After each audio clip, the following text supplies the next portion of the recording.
उत्तर प्रदेश का जिला जौनपुर, जो अक्सर अपराध की खबरों को लेकर जाना जाता है, जहां की पृष्ठभूमि से एक से बढ़कर एक अपराधी आते हैं। उसी जौनपुर में बच्चा बच्चा जिस नाम से वाकिफ है, वो है धनंजय सिंह। धनंजय सिंह का जन्म 16 जुलाई 1975 को जौनपुर में एक राजपूत परिवार में हुआ था। लोकसभा के अनुसार वह व्यापार और खेती में भी शामिल हैं।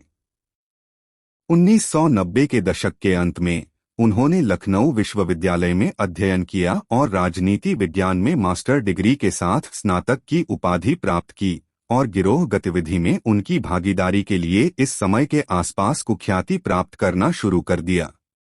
1996 से 2013 के बीच सिंह पर गैंगस्टर एक्ट के तहत 4 बार आरोप लगाए गए थे। धनंजय सिंह की शादी। सिंह ने अपनी पहली पत्नी मीनू से 12 दिसंबर 2006 को शादी की। 10 महीने बाद 12 सितंबर 2007 को उनकी मृत्यु हो गई। परिवार के सदस्यों ने दावा किया कि उन्होंने आत्महत्या की है। उन्होंने अपनी दूसरी पत्नी डॉक्टर जागृति सिंह से 29 जून 2009 को शादी की। आपसी असहमति के बाद वे अलग हो गए और उन्होंने अपनी तीसरी पत्नी श्रीकला रेड्डी से शादी की, जो एक भाजपा राजनीतिज्ञ हैं। 2017 में उत्तर प्रदेश का जिला जौनपुर, जो अक्सर अपराध की खबरों को लेकर जाना जाता है, जहां की पृष्ठभूमि से एक से बढ़कर एक अपराधी आते हैं। उसी जौनपुर में बच्चा बच्चा जिस नाम से वाकिफ है, वो है धनंजय सिंह।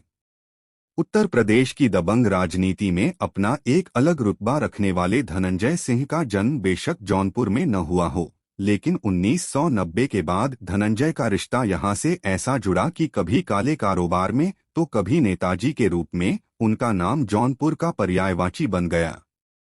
12वीं क्लास में जेल से दिया था पेपर। 1975 में कोलकाता में जन्मे धनंजय का परिवार 1990 से पहले ही जौनपुर आ चुका था। धनंजय सिंह जौनपुर में ही पढ़ाई कर रहे थे। करीब 15 साल की उम्र में ही उन पर एक टीचर की हत्या का आरोप लगा। महर्षि विद्या मंदिर स्कूल के एक टीचर गोविंद उनियाल की हत्या में जब 10वीं क्लास के एक छात्र का नाम आया तो पूरे जौनपुर में सनसनी फैल गई। ये नाम था धनंजय सिंह का। हालांकि पुलिस इस मामले में सबूत नहीं जुटा पाई। इस घटना को अभी 2 साल ही बीते थे कि एक और हत्या में धनंजय सिंह का नाम सामने आया। कहते हैं 12वीं क्लास के पेपर धनंजय सिंह ने पुलिस हिरासत से ही दिए। इस मामले में भी पुलिस को उनके खिलाफ कोई पुख्ता सबूत हाथ नहीं लगा। ठाकुर गुट बनाकर कायम किया दबदबा। ये 2 घटनाएं तो बस शुरुआत थी धनंजय सिंह के जौनपुर के डॉन बनने की। लखनऊ यूनिवर्सिटी में पहुंचने के बाद तो धनंजय सिंह की दबंगई ऐसी बढ़ी कि जौनपुर में लोग उनके नाम से भी घबराने लगे। छात्र राजनीति में ही धनंजय सिंह की धूम मच चुकी थी। राजपूत परिवार से आने वाले धनंजय सिंह ने यूनिवर्सिटी में ठाकुरों का एक गुट बना लिया था। कहा जाता है कि इसमें धनंजय सिंह के अलावा अपने अपने इलाकों के दबंग अभय सिंह और बबलू सिंह शामिल थे। इस गुट का यहाँ खासा दबदबा था। आए दिन मारपीट लड़ाई झगड़े के मामले इस गुट के नाम जुड़ते जा रहे थे। जैसे जैसे अपराध की फहरिस्त धनंजय सिंह के नाम से बढ़ती रही, वैसे वैसे जौनपुर के डॉन के रूप वो और भी पावरफुल होते चले गए। रेलवे ठेकेदारी में उगाही से कमाया पैसा। अभय सिंह और धनंजय सिंह की दोस्ती उस वक्त काफी मशहूर थी। धीरे धीरे इन दोनों ने रेलवे ठेकेदारी में हाथ आजमाना शुरू किया।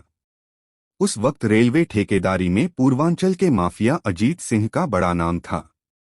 वो नहीं चाहता था कि कोई और रेलवे ठेकेदारी में, लेकिन धनंजय सिंह और अभय सिंह की दोस्ती ने अजीत सिंह को भी पीछे धकेल दिया।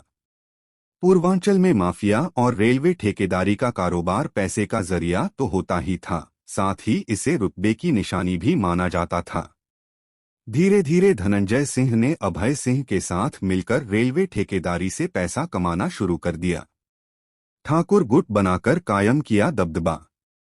ये 2 घटनाएं तो बस शुरुआत थी धनंजय सिंह के जौनपुर के डॉन बनने की। लखनऊ यूनिवर्सिटी में पहुंचने के बाद तो धनंजय सिंह की दबंगई ऐसी बढ़ी कि जौनपुर में लोग उनके नाम से भी घबराने लगे। छात्र राजनीति में धनंजय सिंह की धूम मच चुकी थी। राजपूत परिवार से आने वाले धनंजय सिंह ने यूनिवर्सिटी में ठाकुरों का एक गुट बना लिया था। कहा जाता है कि इसमें धनंजय सिंह के अलावा अपने अपने इलाकों के दबंग अभय सिंह और बबलू सिंह शामिल थे। इस गुट का यहाँ खासा दबदबा था। आए दिन मारपीट लड़ाई झगड़े के मामले इस गुट के नाम जुड़ते जा रहे थे। जैसे जैसे अपराध की फहरिस्त धनंजय सिंह के नाम से बढ़ती रही, वैसे वैसे जौनपुर के डॉन के रूप वो और भी पावरफुल होते चले गए। रेलवे ठेकेदारी में उगाही से कमाया पैसा। अभय सिंह और धनंजय सिंह की दोस्ती उस वक्त काफी मशहूर थी। धीरे धीरे इन दोनों ने रेलवे ठेकेदारी में हाथ आजमाना शुरू किया। उस वक्त रेलवे ठेकेदारी में पूर्वांचल के माफिया अजीत सिंह का बड़ा नाम था। वो नहीं चाहता था कि कोई और रेलवे ठेकेदारी में, लेकिन धनंजय सिंह और अभय सिंह की दोस्ती ने अजीत सिंह को भी पीछे धकेल दिया। पूर्वांचल में माफिया और रेलवे ठेकेदारी का कारोबार पैसे का जरिया तो होता ही था, साथ ही इसे रुतबे की निशानी भी माना जाता था। धीरे धीरे धनंजय सिंह ने अभय सिंह के साथ मिलकर रेलवे ठेकेदारी से पैसा कमाना शुरू कर दिया। दोस्त अभय से हुई लड़ाई। 1997 तक धनंजय सिंह का गुट बेहद मजबूत बन गया था, लेकिन इसी दौरान लोक निर्माण विभाग के इंजीनियर गोपाल शरण श्रीवास्तव की हत्या में धनंजय सिंह का नाम जुड़ने लग। गोपाल शरण की दिन दहाड़े बाइक सवार बदमाशों ने गोली मारकर हत्या कर दी थी। इस हत्या के आरोप के बाद धनंजय सिंह को फरार होना पड़ा। पुलिस ने उनके ऊपर 50,000 रुपए का इनाम भी घोषित कर दिया। इसके पहले भी कई और मामले धनंजय पर दर्ज हो चुके थे। एक तरफ रेलवे ठेकेदारी से धनंजय सिंह का गैंग जमकर उगाही कर रहा था, तो दूसरी तरफ धनंजय सिंह पुलिस से बचते फिर रहे थे। ऐसे में उगाही का सारा पैसा अभय सिंह के पास आने लगा। इसी बात को लेकर कुछ समय बाद धनंजय सिंह और अभय सिंह में तकरार शुरू हो गई। कॉलेज से शुरू हुई अभय सिंह और धनंजय सिंह की दोस्ती पैसे के बंटवारे को लेकर दुश्मनी में बदल चुकी थी। एनकाउंटर में मारे जाने की खबर। 1998 में धनंजय सिंह के साथ एक ऐसी घटना हुई कि लोगों ने या यूं कहे पुलिस ने उन्हें मृत घोषित कर दिया। इंजीनियर गोपाल शरण की हत्या के आरोप के बाद धनंजय सिंह पुलिस से बचते फिर रहे थे। इसी दौरान पुलिस को सूचना मिली कि धनंजय सिंह एक पेट्रोल पंप पर लूट की वारदात को अंजाम देने वाले हैं। पुलिस की पूरी टीम वहां पहुंच गई। दोनों तरफ से गोलियां चली और पुलिस ने दावा किया इस एनकाउंटर में मारे गए 4 लोगों में से एक माफिया डॉन धनंजय सिंह हैं। हत्या की कोशिश, लूटपाट, किडनैपिंग, मारपीट जैसे कई मामलों के आरोपी धनंजय सिंह पुलिस की नजर में मर चुके थे, लेकिन 4 महीने बाद जब एक बार फिर धनंजय सिंह सामने तो उत्तर प्रदेश पुलिस के होश उड़ गए। एनकाउंटर को फर्जी पाया गया। इस मामले में कई पुलिस वाले सस्पेंड हुए और उन पर केस भी चला। इस मामले के बाद धनंजय सिंह दबदबा और बढ़ गया जब उसने जौनपुर से चुनाव जीता। 2002 पहली बार धनंजय सिंह ने चुनाव लड़ने का मन बनाया। उन्होंने जौनपुर को ही अपनी सीट चुना और निर्दलीय उम्मीदवार के रूप में जीत भी दर्ज की। अब जौनपुर का सबसे बड़ा दबंग सियासी सफर पर था। उनके कई नए दोस्त बने तो कई नए दुश्मन, लेकिन विधायक बनने के चंद महीनों बाद ही उनके एक पुराने दोस्त अभय सिंह से उनका सामना हुआ। अभय सिंह जो अब उनका दुश्मन था, उसने धनंजय सिंह के काफिले पर गोली बरसानी शुरू कर दिया। ये घटना बनारस में टकसाल सिनेमा के पास की है। इस घटना में धनंजय सिंह के 4 साथी घायल हुए। 2009 में आखिर बार जीता चुनाव। 2007 में एक बार जौनपुर से ही धनंजय सिंह ने फिर से चुनाव जीता। इस बार वो निषाद पार्टी से विधायक बने थे, लेकिन अब माफिया डॉन से विधायक बने धनंजय सिंह की नजर दिल्ली की संसद पर थी। धनंजय ने इसी दौरान बीएसपी का दामन थाम लिया और 2009 लोकसभा चुनाव के लिए जौनपुर से पर्चा भरा। धनंजय सिंह ने यहां भी जीत का परचम लहराया और अब वो सांसद बन चुके थे। 2011 में मायावती से खटपट के बाद उन्हें पार्टी से सस्पेंड कर दिया गया। इसके बाद 2014 और 2017 में धनंजय सिंह ने चुनाव लड़े, लेकिन फिर उन्हें जीत हासिल नहीं हुई। धनंजय सिंह ने की 3 शादियां। 2011 के बाद बेशक धनंजय सिंह का राजनीतिक जीवन ज्यादा ऊंचाइयों की तरफ न भी बढ़ा हो, लेकिन अक्सर वो किसी न किसी खबर को लेकर चर्चा में आते ही रहे। पर्सनल लाइफ से लेकर आपराधिक मामलों में वो अक्सर विरोधियों के निशाने पर रहे। धनंजय की 3 शादियां भी हमेशा खबरों में रहीं। धनंजय सिंह की पहली पत्नी मीनू सिंह की मौत शादी के सिर्फ 9 महीने बाद ही हो गई। उसके बाद साल 2009 में धनंजय ने जागृति सिंह से शादी की। जागृति ने 2012 में चुनाव भी लड़ा, लेकिन वो हार गईं।